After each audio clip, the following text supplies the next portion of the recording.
This will be a day long remembered. Now I am the master. Welcome to another episode of Legends and Theories, and welcome to my review of the Thor Trilogy.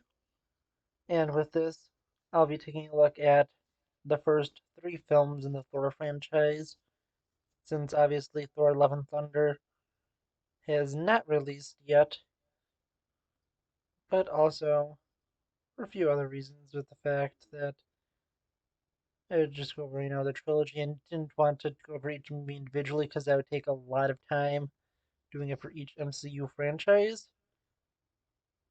Although it would just be 3 videos for this one. And with this, I'll probably talk about them in terms of enjoyment. So I'll go for my least favorite, which is Thor the Dark World, followed by Thor, and finally Thor Ragnarok.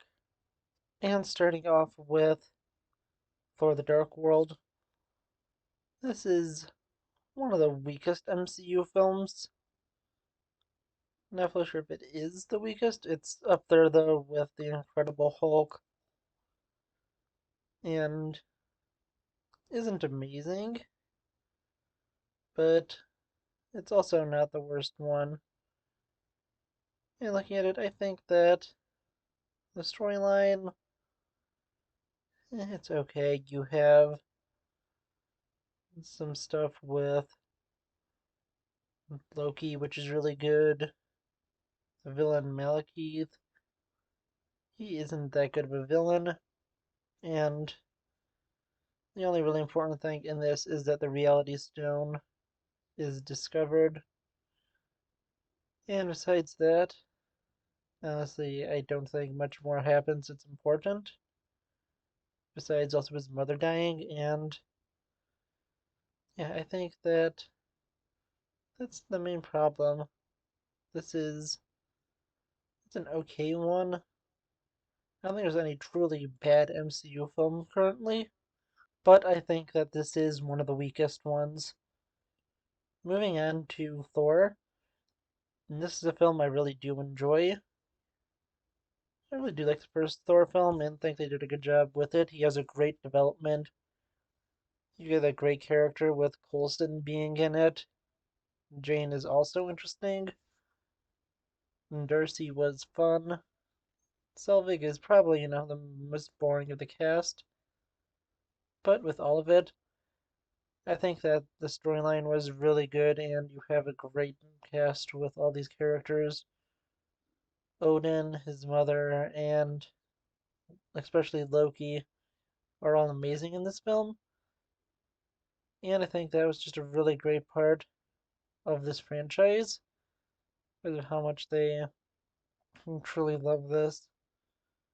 And yeah, with it, I think that Thor is a really good film. It's really interesting to see with Loki as the villain and get all of this stuff revealed. They do a great job with the writing of it, and I think it was done really well. Yeah, I really enjoy Thor. It's one of the better ones in Phase 1. And really, when you think of it, Phase 1 only had a few good films, although it did have a majority of them being good. You had some that were okay to, not amazing. As I said, there's no really, truly bad MCU film, but this is not, the most perfect one.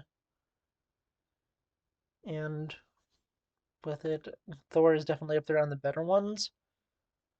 Although of everyone, I think of the ones that have an individual film, just looking at the first one, he's really only better than the Hulk because both Iron Man and Captain America had amazing first films, which I think were just better than Thor's, although Thor still had really good first film. I really like how Loki was the villain and able to manipulate everyone. I was glad he came back for Avengers, but I'll talk about that when I review Avengers next week. And yeah, with this, I think they did an extremely good job, and it was really interesting. But now, moving to my favorite one, it is clearly Thor Ragnarok, as I said.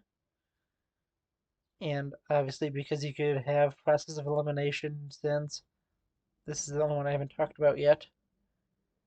And the reason I really love this movie is because of how fun it is.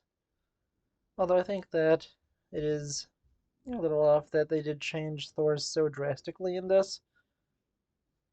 I do like the change because I think with Thor the Dark World, it did have problems with how serious it was. Although I do think that if they wanted to, they could really have just doubled down on it and made a great film. With this, I think it's a really fun film of them. I really enjoy this one the most, with having some great character interactions with the Hulk. You have the Grand Master, which is really well played by Jeff Goldblum. And I think this is the first time that Loki is in a film with Thor and doesn't fully outshine him. And I think that's probably the most impressive part of it because looking at the other films, he really is almost always outshining Thor, being far more entertaining with him probably being the best part of the Dark World, as I said.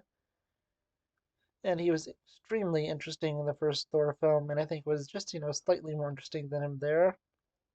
And he was one of the best parts of the Avengers. And yeah, this is the first time that I think Thor really was not being overshadowed by his brother being in the film, even though he was there. I also think we have some great cameos, like from Doctor Strange. And Hela is definitely probably my favorite of Thor's villains, although Loki is really close. I think they're both great villains. Both Loki, I think he gets even better when he moves past the role of villain. So that's, it's kind of, complicated because I think overall I do like Loki more, but that's mainly because of his redemptive qualities. And as a villain, I may put Hela slightly above him, but that's because she's just pure evil, and Loki is far more complex with him being, more sympathetic and everything. But yeah, with this, I think that the Ragnarok is definitely the best. It shows the sacrifice and many of the losses that Thor has to suffer, and with it, it's pretty extreme. But to mention one thing quickly, even though it's not fully MCU canon, the three shorts, Team Thor, Team Daryl, well, it's Team Thor Part 1 and 2, and Team Daryl are fun shorts. They're definitely not amazing or anything in MCU standards. They're just fun videos. They're probably the weakest of the Marvel one-shots. And I might just do a full video talking about those. But I didn't want to briefly mention it here. I'll talk more about them probably in a full video. Yeah, I want to know what you think. Let me know in the comments. And I'll see you all in the next episode of Legends and Theories, which is the Arrowverse review. Which I thought there wasn't a new episode of The Flash this week. I thought it was next week. But I was wrong. It was the other way around. So there was an Arrowverse video, even though I said there wasn't going to be one earlier in the week. Thank you for watching this episode of Legends and Theories. Please subscribe, like the video, share the video, leave a comment, check out the video on screen, and may the Force be with you.